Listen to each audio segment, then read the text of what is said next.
And we're live. Welcome to King Connections Podcast. I'm your host, King, and I'm here with my guest, King Gregoire. I'm sorry, did I pronounce it right? I know Yeah, it's you did. You did a great job. You can also put a little French to it and call it Gregoire. Gregoire. Yeah, Gregoire. Okay, there you thank you. go. So thank you. I was right there until I said it, so that's definitely the name I can practice with, but I appreciate your patience and understanding with that. So, with that being said, Greg, let me ask you this. My first question, kind of get things started, is what's your spiritual energy number? Being from zero life sucks to 10 being life is awesome. What would you say you fit into that? Yeah, well, today I'm feeling like I do most days, really light. Things are great. I'm going to place it as a nine. I feel tremendously great, and maybe we'll even move toward a 10. Excellent, excellent. And the reason I ask that question, when I have meetings and when I done my events, I ask that question to really get a sense of the room and sense of the people in the room, how they were feeling.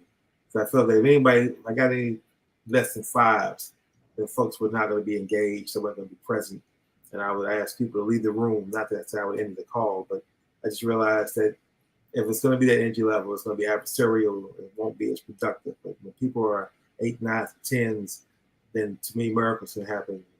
Everybody's open and energy is really flowing very well. So thank you for indulging me with that. Absolutely. Yeah, my energy is pretty high today. I'd say I'm heart open. I'm getting a lot of downloads, tons of clarity this morning. It feels really, really good. And that was even before I worked out, which it continued after my workout. Excellent. Excellent. So my first question, the official first question is, what do you see as your purpose in life? My purpose in life is to help elevate humanity, and more specifically, to begin to create a way in which entrepreneurs and leaders can see themselves shifting from perhaps more traditional capitalism, from a shareholder model to a stakeholder model, where we solve worthy problems and innovation, is natural. It's not forced and doesn't require special meetings, but new values being created at every moment of the day through a lot of co-creation within organizations.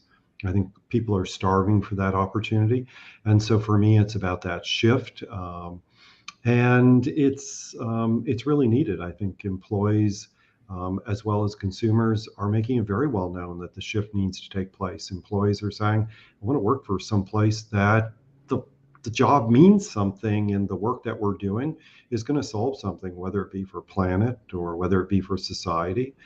Customers are, buying more and more from companies that are purpose driven.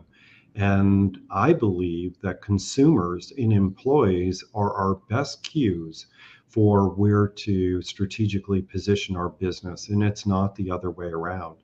I think sometimes organizations have the cause and effect in reverse. So, Absolutely, absolutely. And you're absolutely right. I'm experiencing the shift in the people I'm connecting with and how more people are more interested in a business. Number one, from a consumer standpoint, purchasing from a business that seems to be either environmentally conscious or seems to be conscious enough to, like Whole Foods, uh, deal with sourcing local meat and vegetables from local folks within a 15-minute, or I'm sorry, 15-mile radius of where the store is.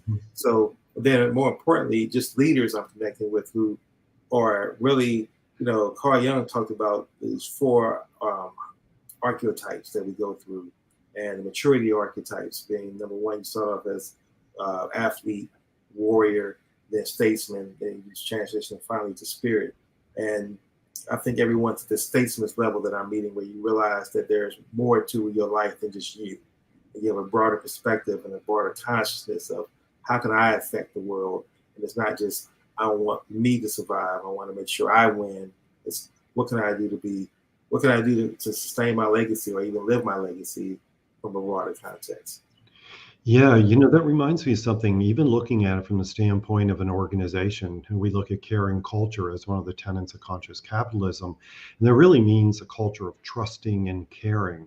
And when that exists, a way to really think about it in instead of just those two terms, is thinking about creating cultures in which people are thriving in their life, both in work and out of work.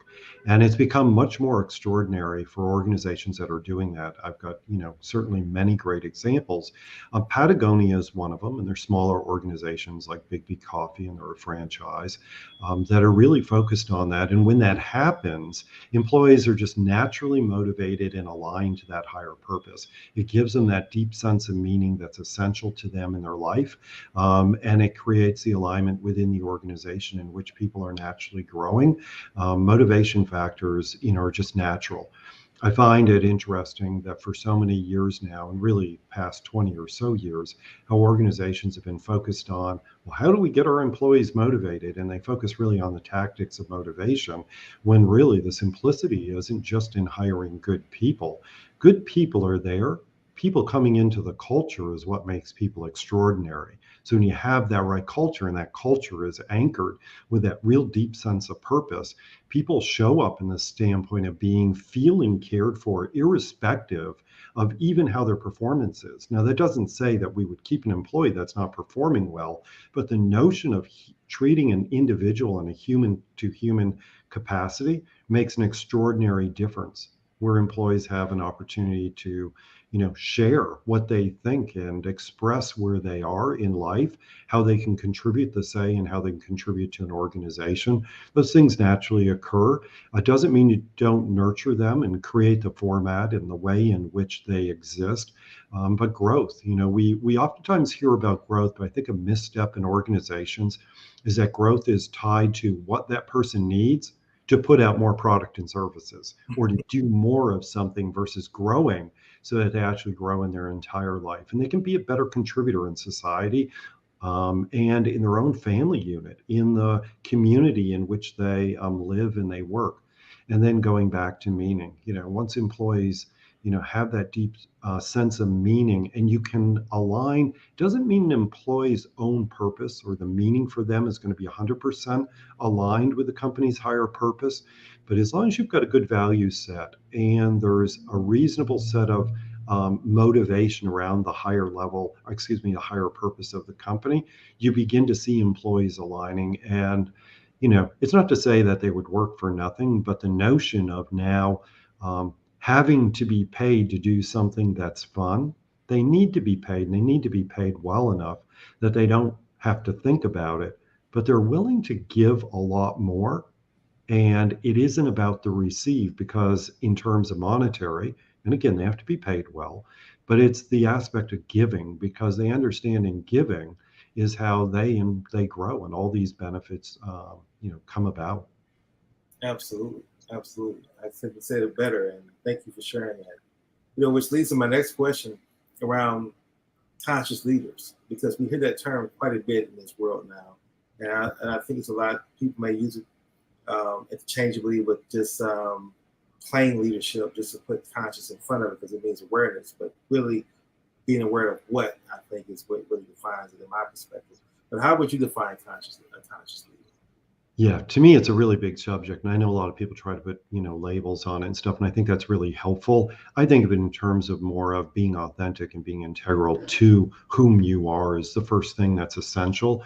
The aspect of white lies, people say, oh, I don't worry about white lies. And then, one thing leads to another. And the next thing you know, that the person's not coming from a place of authenticity. So authenticity is one of the big pieces. I'd say an aspect of spirituality. That doesn't mean, I'm not talking about religious or non-religious. That's clearly not the conversation, but an aspect of spirituality, of the expansion of that there is something much bigger than ourselves in the universe, and how we're connected to our planet, and how our planet is connected to society. It's really not the other way around. We're here at the benefit of the planet, and otherwise we wouldn't have been here at all. I'd say to be a great leader, to be that listener, but to the listening to the point in which another person feels understood, that to me is very different than understanding the other person. Because if they don't feel understood, it doesn't really matter. You're not going to be a great leader. Certainly, we know energy and inspiration, enthusiasm is a characteristic, but I think that comes from more deep rooted of, like I answered my nine. I feel open heart. I feel light. I feel connected. I know before we started today, I used the word connected a few times. Finding ways to connect on a human to human level brings about the qualities of a conscious leader. And maybe one of the last big items, but not the only items. We talk a lot about emotional intelligence, but also looking at long term.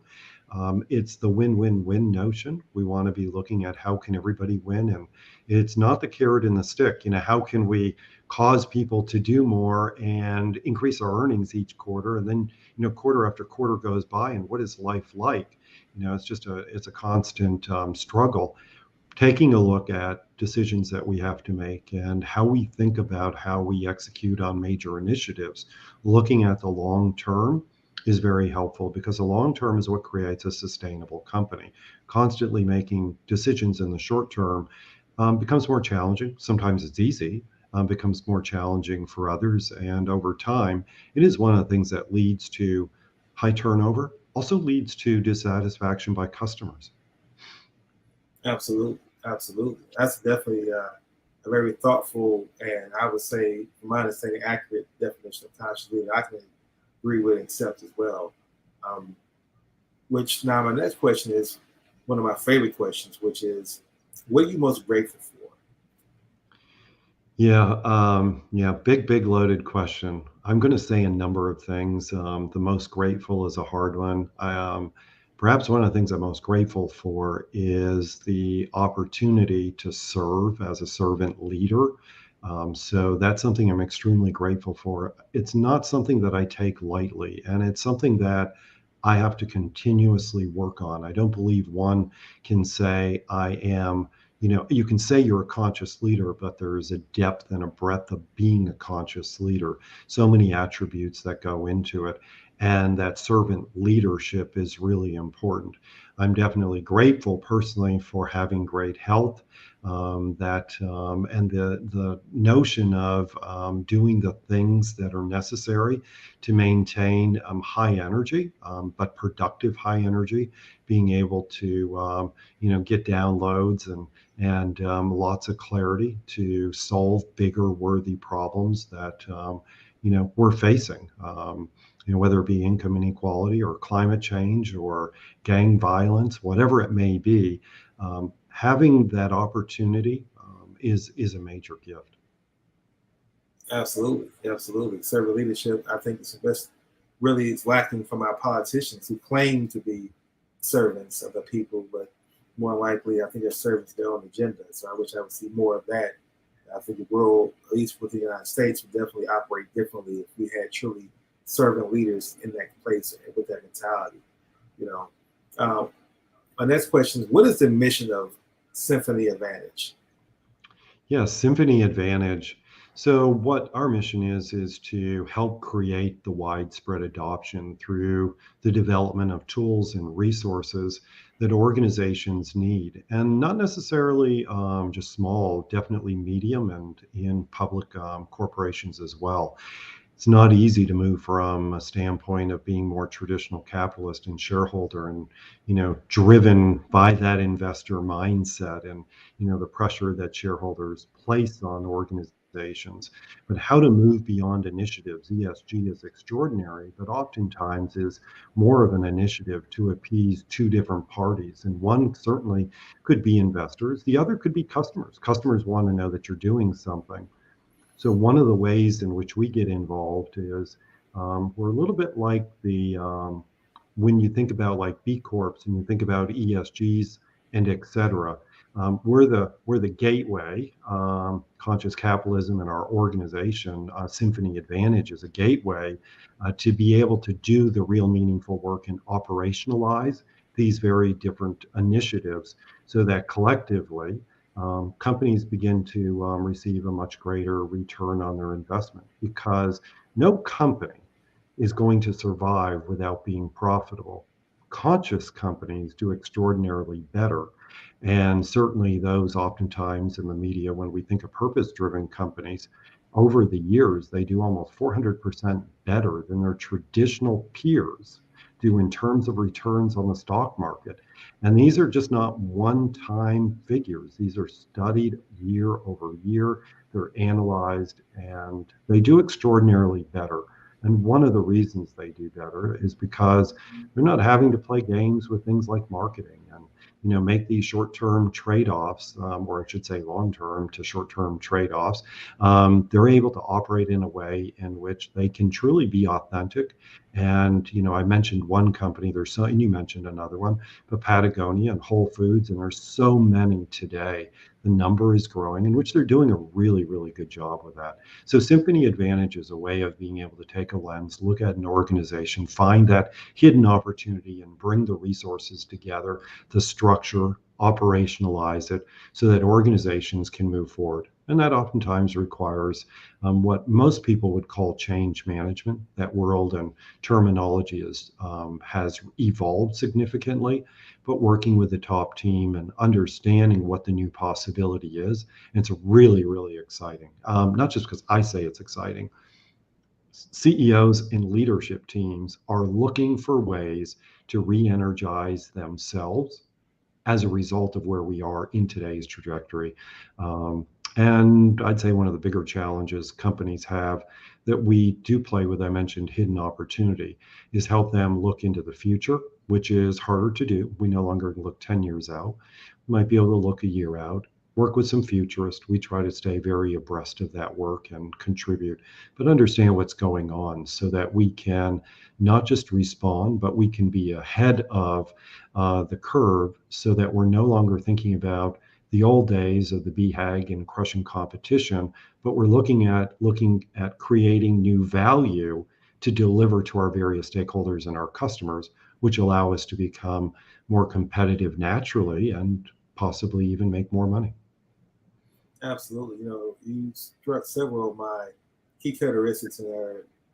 Create more value is definitely something that I believe every company should focus on. And I have that as my core characteristics as I define myself as a value-driven person.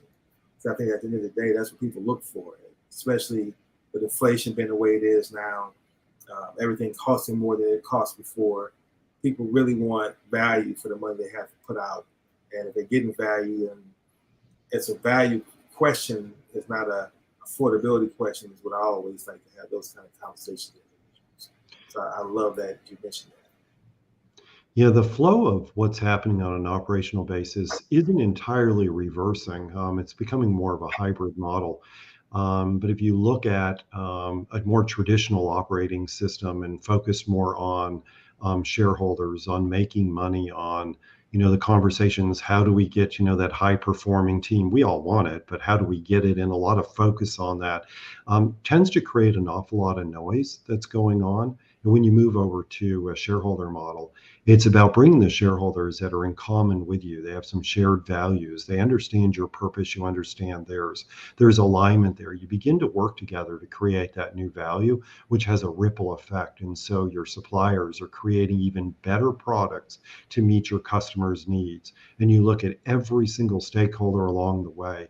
How are you contributing in terms of environmental prosperity? How are you contributing in terms of social prosperity? What are you doing to help in financial prosperity, not just in your own business, but helping your employees? The list goes on, but taking a look at the various different stakeholders, and oftentimes expressed in 6 of them, remembering that some are internal as well as external. But when the focus is there, extraordinary things happen, and that creates the opportunity for a CEO in particular to be focused on a single metric. And that metric is the one that fully defines their higher purpose, that moonshot, that true north, which is the most strategic decision that CEO or even their predecessor made around their company. And then you work to create alignment around it. And so it's more like companies mimic life. You have the cells and everything working together. You no longer have these kind of like start something and then it's kind of hard and Doesn't mean things are not hard when you do conscious capitalism or a conscious model, but you no longer have to keep trying to fix something or outfox something. It tends to flow naturally, just like, the human body works really well together. Excellent, excellent.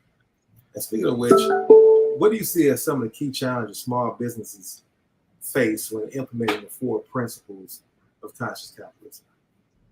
Well, one is some companies will try to do it all, and they'll start off that way. The challenge with starting with it all is it's actually not realistic.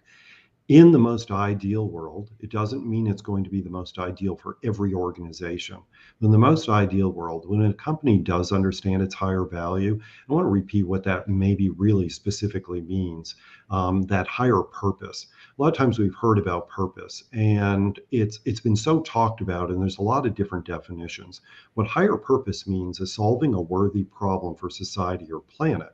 And you can do that. Doesn't matter what your product or service is. You could be an IT company and you can do that. You're going to figure out what it is, and it's going to have to be very, very authentic. When that's set in place, you begin to understand, is it that I need to focus on my culture and my people? Is, if I'm a professional services firm and a lot of the delivery is through the people, then that's probably where I'm going to need to focus. If I have a very significant supply chain, we might be looking very much at the stakeholder side of business, not just from a supply chain perspective directly, but we would possibly, if it's a company that actually uses hard goods, probably looking a lot more at environmental. We're looking at various different stakeholders. So some organizations, they need to start with stakeholder. I don't think there's a right place to begin. It has more to do with where the organization is, where they are in the values, to assess their values, where they're looking to go, what challenges there are, what are those hidden opportunities, begin to devise the approach that's going to best work for them. I like to call it pulling the right levers. Sometimes you move in one direction and you have a plan and you bring the stakeholder score so far, knowing that your higher purpose isn't totally yet finished and it's going to take some work. Sometimes doing that stakeholder work helps us get clear about what our higher purpose is, and that can be, part of the solution. But I'd say maybe even a more direct response, they don't know where to start. That's an excellent point. That's an excellent point.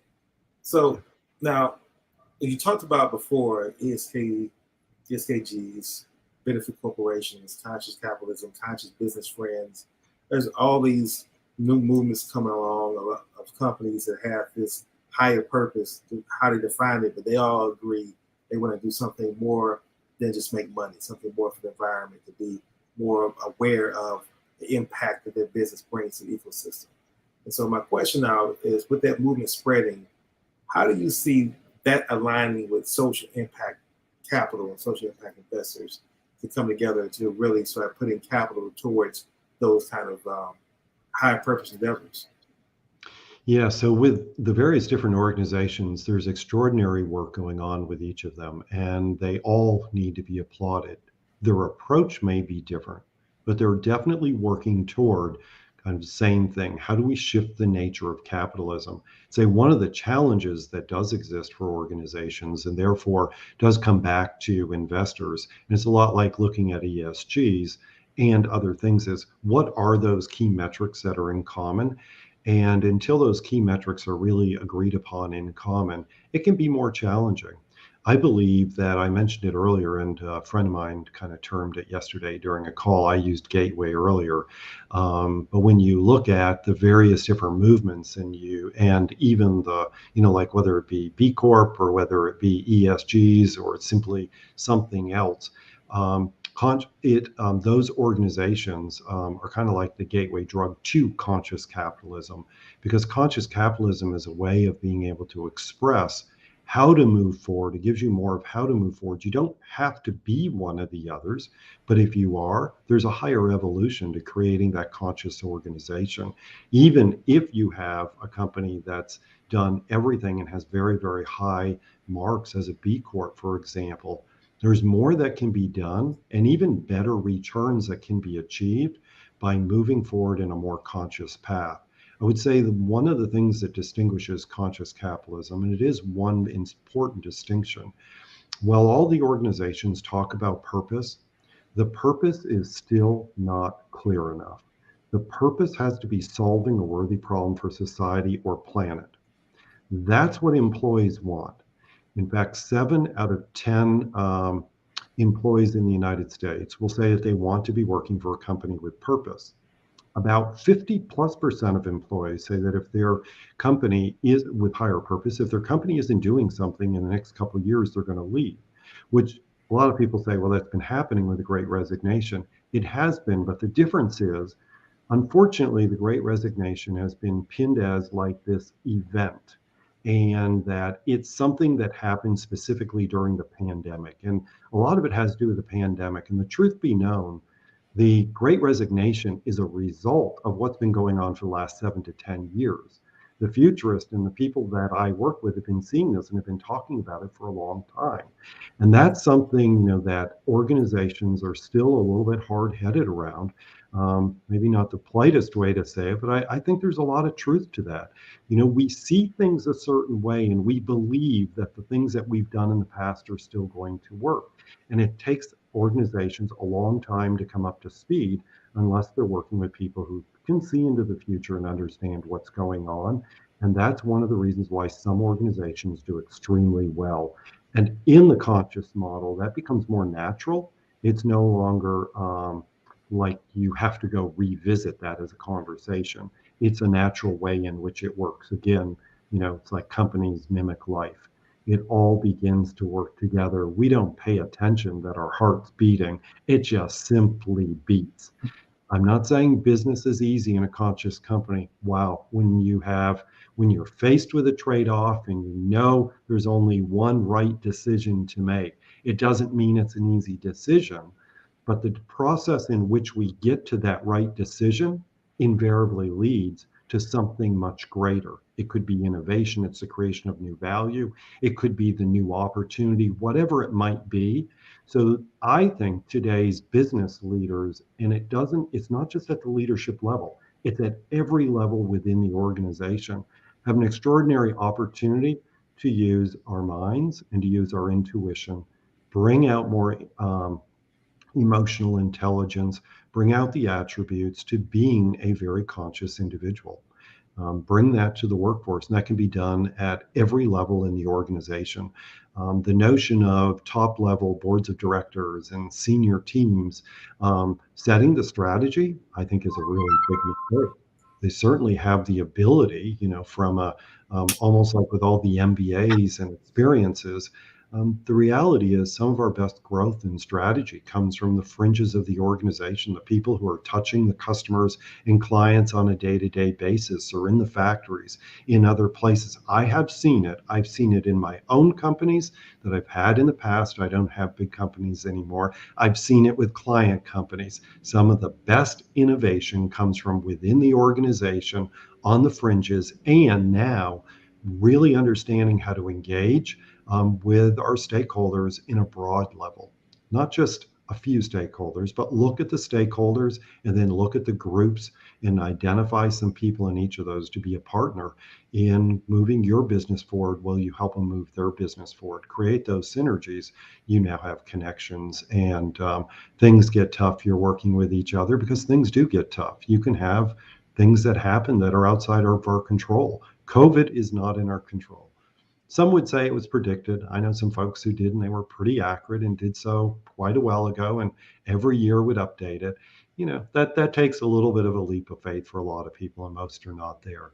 I'm not talking about that, but oftentimes it's how to navigate through these. Much easier to navigate through them when you're not looking at the other members of the executive team or the board. That's a very, very, very, myopic way to look at the future. Absolutely, absolutely. And thank you for that clarification or correction. I said EKG, I meant ESG, it's environmental, social, and governance. So thank you for that. Now, what inspired you to get involved with the conscious capitalism movement? So it was definitely an evolution over time. I was, without a doubt, I wasn't an extreme traditional capitalist, but still, at the end of the day, you could say early in my career with my first companies, which the first one was a manufacturing company at the age of 14. And it was real manufacturing. It was real fun, real product out there in different markets up and down the East Coast. And it was a lot of fun. As I began to continue to have companies, there was the notion, at the point I went to university, Milton Friedman was the new guy, on campus, and he literally did arrive on campus, of which I was in his audience a couple times in university, and I began to shift from even the value set that my family had set, being entrepreneurs and had done very well as entrepreneurs. I started shifting and really immersed myself into this shift in, you operate a business, and the only purpose that the business exists is to give as much money as you can back to your shareholders. So it's a very shareholder centric company. Some people find that surprising, but I mean, really, at the end of the day, that's what it's been. And we still have so many companies operating in that phase. Over the years, my father approached me and had some words of wisdom, and they didn't feel good at the time, but started to set that seed that I too needed to start shifting. When I was doing a lot of work with clients, I was shifting along the way. I saw what they were saying, and I could see it from this, another perspective. I started evolving, and the moment in which it changed the most was when I attended my first Conscious Capitalism CEO Summit. There were less than probably about 150 CEOs there, mid-level to larger companies. And I was in a room that was clearly nothing like I had ever been in before. Extremely purpose driven organizations. We were connecting in ways that was very meaningful. And I began to listen through the course of the various speakers, immersing myself with the other attendees, that there is, in fact, a way of doing business that's very caring and kind, and yet very profitable. So you don't have to give up. My one of my talks is there's no cap in capitalism. You can have it all, and the notion there is triple bottom line. People, aligning the purpose and the people, the planet, and the profit. Um, but there is no conscious company without a higher purpose. Absolutely, absolutely. And with that being said, I think that one of the challenges I face is building new connections, or finding, I should say, not building a connection, but really establish a connection with someone who's conscious. And I have a whole methodology that I go through for that process. And with my company being King Connection, that's very important for me to be able to find like-minded people who I'm in alignment. So my question for you, what are some of the characteristics that you look for when you're establishing a new connection? Yeah, so when we're doing work, and certainly just relationships, I look for whether it's a relationship that I'm thinking could be business. I tend not to look at somebody and think I'm going to do business with them. Maybe I should, but I don't. I look at the individual, and what I look for is very much a growth mindset. I've become more attuned to, are people truly, not just from a growth mindset, but are they truly open? Are they really curious? Where I find, and I tend to move away fairly quickly, is when I see someone it's very, very close and they're not going to budge. In fact, I'm very cordial, and I want to be with them to help them in any way that I can. But I find that that's really a challenge, because I don't see my role as trying to change somebody individually from the way in which they believe in capitalism, to perhaps what really is happening in the world, to a new way. They want that change, being in my audience, but in a one on one conversation. I want that kind of connection in which people are looking to learn from each other. I want to learn from them. I'd like them to learn from me. I want that conversation to be one in which we're highly inquisitive. Doesn't mean we always have to agree, because I don't like agreement either necessarily. Agreement is not a way in which we grow. It's also not a great way to create greater clarity. Sometimes the aspect of what I would say healthy debate is a very important thing. So I look for those kinds of conversations. I really like to have conversations with people on a more personal basis at first. You know, some people are, like, well, I don't really want to go there. I just want to tell you about my products or services, or I'll tell you about my business. Yeah, it doesn't quite do it for me anymore. Ask me 10 years, 15, probably more like 15 to 20 years ago. Yeah, I was right there. That's the way I was. But I understand now, this connection leads into unexpected opportunities, of which, I can say pretty much serendipitously, things happen every day. I got another, it was a WhatsApp message. I reached out to somebody and asked them if they were going to be where I'm going to be in August, which is at a retreat in Costa Rica. And they said, no, they're going to miss this one. They were like, yep, but we need to get together. I have a business meeting next week in Mexico City, they said, and I'm going to be on vacation with my family the week after, but let's chat. Got some things on my mind. A link came to me of something he had already prepared. And he sent it to me, and it was an invitation for something that's very significant. I find that's happening because I connect on a personal level. When I would always try to keep the mission of connecting on a business level, it was transactional. And I found I actually made a lot of decisions in engaging with people, and potentially even more meaningful, engagement. Maybe I should say more, almost like legal engagement. And they weren't the best partnerships. So I take a very different approach today and find that it naturally occurs and the right things do happen. I wouldn't say I surrender blindly. That's not true. I do surrender to the possibility, and I know that those are going to come to me in unexpected ways at unexpected times. Now that I've calmed my mind down more, I'm more open. Those messages come through, where in the past I may have entirely missed them. In fact, I know I did. Yeah. I definitely understand that, and I definitely can agree with that. So, of all the things you've accomplished in your life, what would you say has been the most rewarding?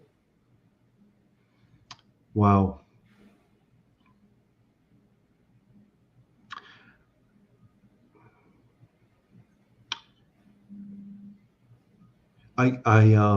So to some extent, I have a hard time with like the accomplishment of a result. It's more about what I've done along the way to get there, or how I've grown.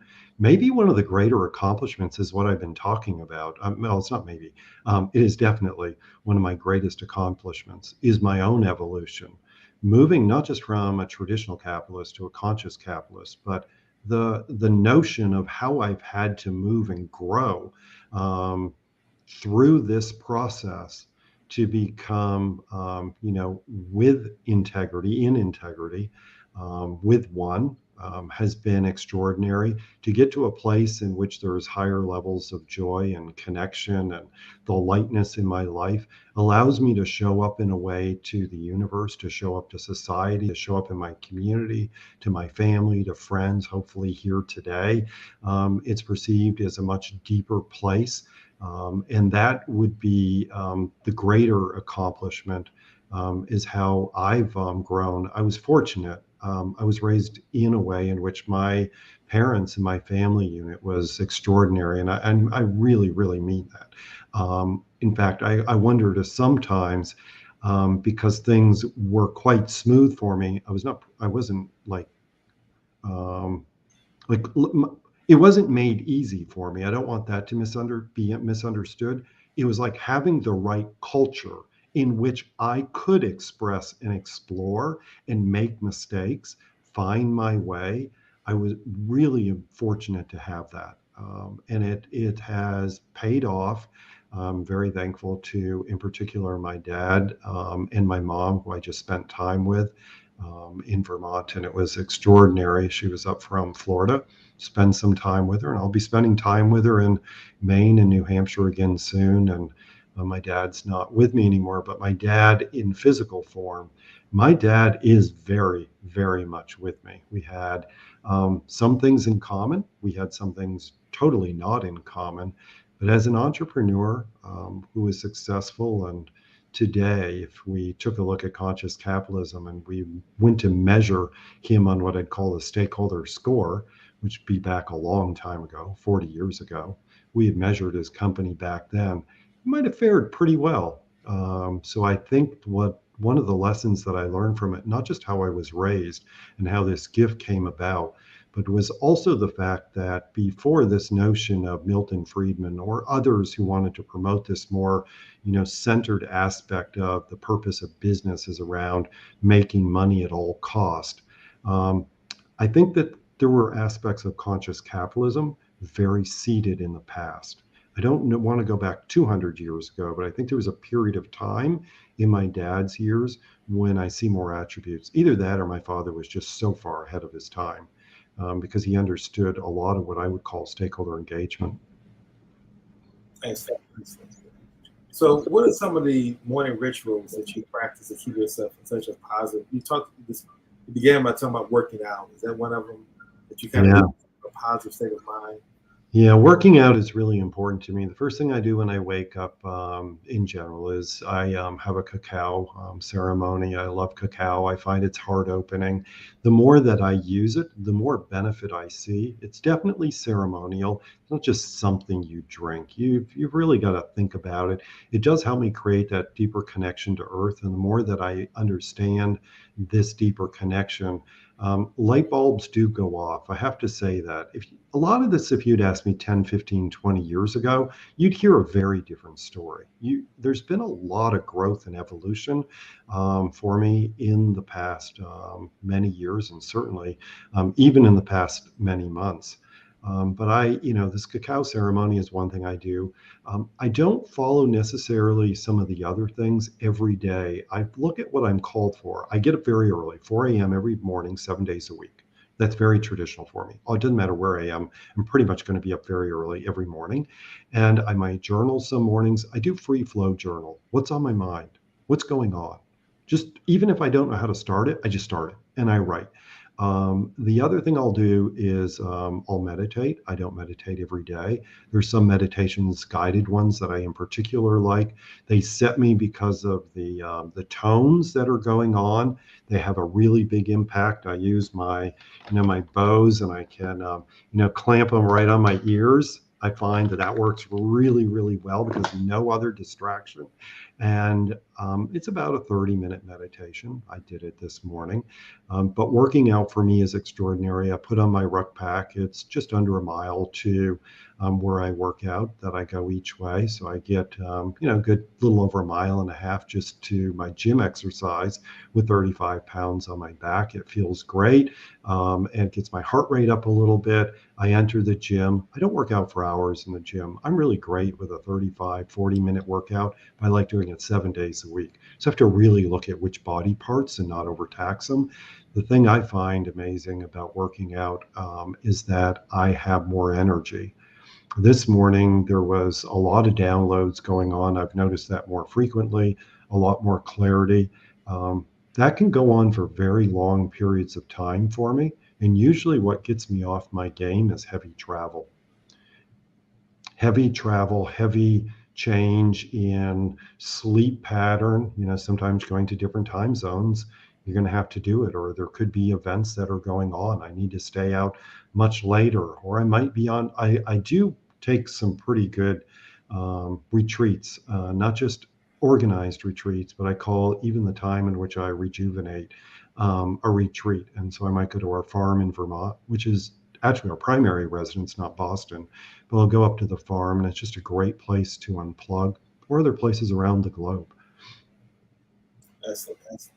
So now we're down to my last two questions. My favorite two questions. One is there a kin connection you would like to meet? When I say kin connection, I'm referring to not my name and my company, but someone who has achieved a certain level of success financially, career-wise, that you admire. That if you were to actually build a relationship with this person, not from a fan standpoint, but as a problem solver, co-creator, it would change your life and add you to the inner circle. Mine would be Yeah. Magic Johnson. Who would yours be? Well, the person who I reached out to today, so is his name is Barry, and I know him. I only know him virtually. We've only talked once. We've traded a couple WhatsApp messages. I'm very aware of the work that he does. And I have other friends and people that I've gotten to know very, very deeply know this Barry. And I was very much called to reach out to him this morning. A lot of downloads, as I mentioned, were coming in, and something came to mind. So while I've reached him, I'm going to kind of describe why I've reached him. And so then it leads to not so much a particular name. It's more in the co creation and kind of the co elevation aspect of what's going on in my life, creating the resources, the products, the tools that are necessary to help shift to the widespread adoption of conscious capitalism globally. I don't do that in a structure of having 1,000 people on my team. I bring in the very, very best in those areas who have the same kind of mindset and want to be a part of this collective to help move this forward. I serve in this as the leader. I've oftentimes even asked to serve in that capacity. It's a very natural one for me.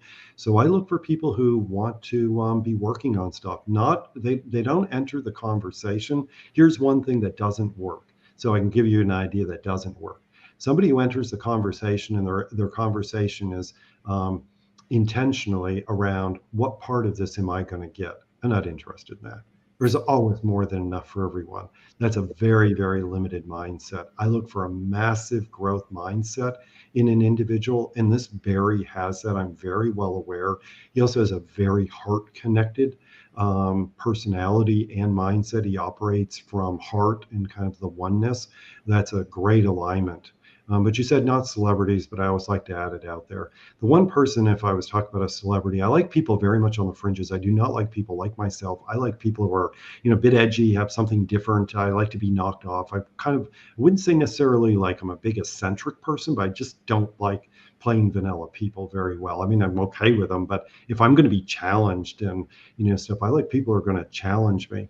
But one person from kind of a more celebrity, I'm just really intrigued with the spectrum of the ability of Meryl Streep to act in all different kinds of roles. And I think that's extraordinary. And yet it's very well known that she lives a life of integrity. And to me, I would love to have that conversation. Excellent, excellent. And our last question, and I want to ask, and thank you for your time, your investment of time and energy, is what book would you recommend that's been the most influential book for you, either in your life or this week, that you may have read that you find value in sharing? Yeah, well, one of the books I really do love, and given that many of your listeners are CEOs, entrepreneurs, leaders, those who may be looking to do more in that area, or simply just they think of themselves as leaders in their life, wanting to figure out how to create a greater impact. I really like The Surrender Experiment by Michael Singer.